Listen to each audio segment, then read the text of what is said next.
La cucina di mammina, la cucina di mammina, la cucina di mammina, la cucina di mammina.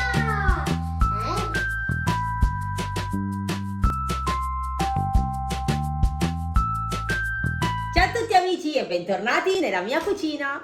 Oggi faremo un dolce natalizio, un dolce abruzzese natalizio, soprattutto nel pescarese si fa tanto, ma anche da noi. Il parrozzo, che è buonissimo, sicuramente lo sapete, quel dolce a forma di cupola ricoperto di godurioso cioccolato fondente, ma non solo fondente, anche al latte, bianco, come volete. Solitamente però il cioccolato fondente. Io però non farò il parrozzo grande, ma farò i parrozzini con questi piccoli stampini qui, guardate che carini. Allora, adesso vi elenco subito gli ingredienti. 6 uova, 200 g di zucchero semolato, 150 g di mandorle, potete metterle tutte con la buccia o anche mischiarle come ho fatto io, 150 g di semola rimacinata, io uso quella De Cecco. La ricetta originaria prevede il semolino, ma a me non piace perché col semolino è un po' granuloso, quindi quando lo mangiate è un po' stopposo ad ingoiarlo. Invece con la semola rimacinata vedrete che il risultato è favoloso perché è molto più scioglievole, molto più morbido e a me piace, quindi io ve lo consiglio fortemente. 30 g di burro sciolto, freddo ovviamente, non lo mettete caldo ma freddo. Io l'ho sciolto prima e poi lo verseremo nell'impasto. La buccia grattugiata di un limone, mi raccomando biologico con la buccia edibile, quindi non trattata. Questa è della mia pianta, del mio albero, profumatissima. Allora, per dare l'aroma al parrozzo sono previste 3 modalità. La prima è metterci 4-5 mandorle amare, perché la mandorla amara ha proprio quel retrogusto un po' di amaretto. Oppure potete utilizzare la fialetta di aroma mandorla amara, o in alternativa o anche in aggiunta potete utilizzare l'amaretto. Ci mettiamo circa un paio di cucchiai, io metterò all'incirca mezzo bicchierino che gli darà quell'aroma un po' più, diciamo, di amaretto. Ok, l'ultimo ingrediente che però utilizzeremo per la copertura finale è il cioccolato. Potete utilizzare solo cioccolato fondente, solo cioccolato bianco, mischiarli come vi piace di più. Quindi adesso amici possiamo andare subito alla preparazione! Per prima cosa separiamo i tuorli dagli albumi. Adesso montiamo gli albumi a neve con circa 1/3 dello zucchero previsto per tutta la ricetta. Abbiamo terminato, allora li possiamo mettere da parte e adesso trittiamo le mandorle utilizzando un mixer. Questo verrà utilizzato per la nostra preparazione. Adesso montiamo i tuorli con lo zucchero rimasto fin quando non avremo un composto chiaro e spumoso.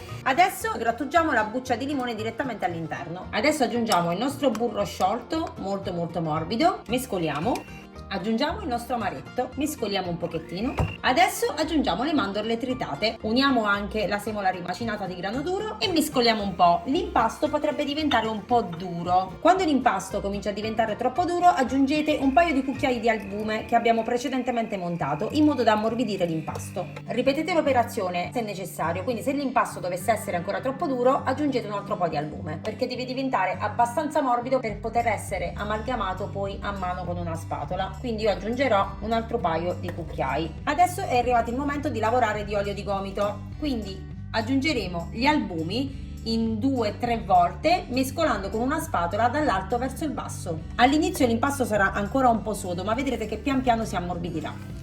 Ecco qui amici, l'impasto è pronto, guardate com'è bello, morbido e cremoso. Adesso preriscaldiamo il forno a 160 gradi statico, quindi non ventilato mi raccomando, e ungiamo i nostri stampini, quindi o imburriamo e infariniamo oppure, cosa che vi consiglio, è utilizzare lo spray staccante. Per comodità prendo l'impasto e lo metto in questo fantastico dosatore che ho già utilizzato nel video dei pancake.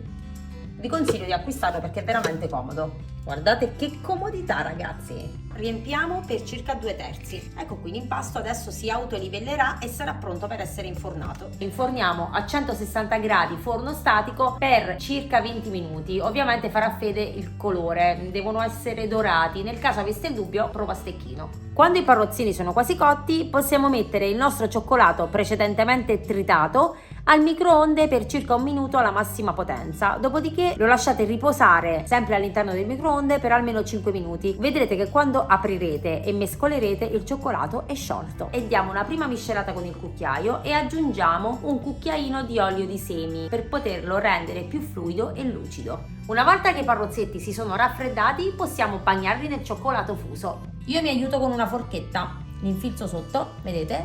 Dopodiché li puccio scuoto un pochettino per togliere l'eccesso e tada! Lo poggiamo ad asciugare. Ed eccoci qui amici, i nostri parrozzetti sono pronti. Li ho pucciati nel cioccolato fuso e li ho lasciati asciugare per circa una mezz'oretta. Li ho messi fuori perché fa freddissimo e quindi ci hanno messo 10 minuti. Adesso andiamo subito all'assaggio! Ed eccoci qui amici, ciao ciao! Giulio, hai visto la mia ultima creazione di oggi? Sì, Parrozzi! Che come sono? Squisiti! Sicuramente, perché lui già lo sa che sono buoni, vero? Sì, perché li hai fatti tu. Grazie! Allora, amici, adesso direi che è arrivato il momento Di assaggiare! Sì! Non vediamo l'ora! Eccoci qua, adesso siamo pronti per l'assaggio. Sì. Vai giù, tu prendi il pezzo più grande. Grazie. E ora?